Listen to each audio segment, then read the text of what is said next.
السلام علیکم ورحمۃ اللہ وبرکاتہ۔ آج کی بہت اہم حدیث سیدنا سعد بن حشام رضی اللہ عنہ بیان کرتے ہیں کہ وہ ام المومنین سیدہ عائشہ رضی اللہ عنہ کی خدمت میں حاضر ہوئے اور عرض کی کہ میں چاہتا ہوں کہ آپ سے ایک سوال کروں، وہ یہ کہ کموارہ رہنا اور کبھی نکاح نہ کرنا، آپ اسے شریعت کی روح سے کیسا خیال کرتی ہیں؟ سیدہ عائشہ رضی اللہ عنہ نے فرمایا، ہرگز ایسا کام نہ کرنا۔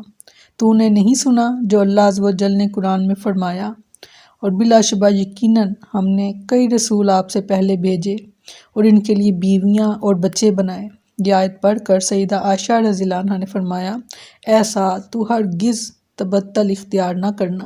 نسائی کی روایت ہے 3218 اور مسند احمد کی 24712۔ بہت اہم حدیث ان لوگوں کے لیے کہ جو شادی سے بچنا چاہتے ہیں، جو نکاح سے بچنا چاہتے ہیں، تو ان کے لیے آپ صلی اللہ علیہ وسلم نے کیا فرمایا اور حضرت عائشہ کیا فرما رہی ہیں۔ تو کوشش کریں کہ اگر آپ کے ارد گرد بھی کوئی ہے ایسا، کوئی عورت ہو یا مرد، تو آپ صلی اللہ علیہ وسلم نے فرمایا کہ تم میں سے کوئی مرد اور کوئی عورت تنہا نہ رہے۔ اس سے یہی مراد ہے کہ نکاح کے بغیر نہ رہے۔ ایسی چیزوں سے بچنا ہے جس سے ہمیں حکم دیا گیا بچنے کا۔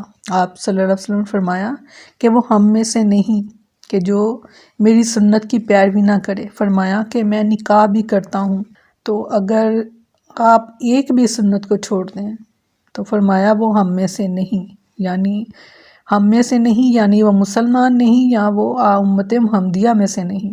تو اللہ تعالیٰ ہم پر رحم کرے۔ اگر کوئی اس طرح آپ کے ارد گرد کوئی موجود ہیں تو آپ ان کو ضرور جو ہے وہ گائیڈ کریں، اس چیز کے لیے ان کو آمادہ کریں کہ وہ نکاح کے ذریعے باعزت یہ زندگی جو ہے وہ گزاریں، کیونکہ ہم پیچھے پڑھ رہے ہیں کہ نکاح کے ذریعے اللہ تعالیٰ آدھا ایمان تو ویسے ہی محفوظ ہو جاتا ہے۔ تو اللہ تعالیٰ ہم سب کی حفاظت فرمائے، آمین۔ السلام علیکم ورحمۃ اللہ وبرکاتہ۔